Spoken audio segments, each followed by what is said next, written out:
Hello, আসসালামু আলাইকুম। আর একটা ভিডিও নিয়ে আসলাম আপনাদের কাছে। জানি না আপনাদের কেমন লাগবে এই কথাটা।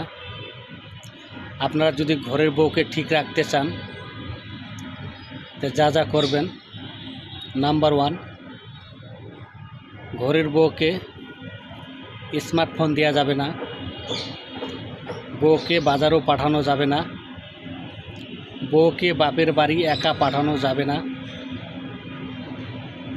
বাসায় কখনো পুরুষ আসতে দেওয়া যাবে না,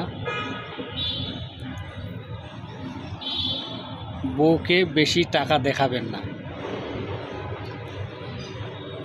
এসব কিছু দেখালে তার সাহস হয়ে যায়, পরে স্বামী আর দাম পায় না। যদি ঘরে বউকে ঠিক রাখতে চান, তাহলে ওই করণীয়গুলো করেন, ইনশাল্লাহ সব ঠিক হয়ে যাবে। তা ভিডিওটা আমার কেমন লাগলো কমেন্টে জানাবেন। বাই।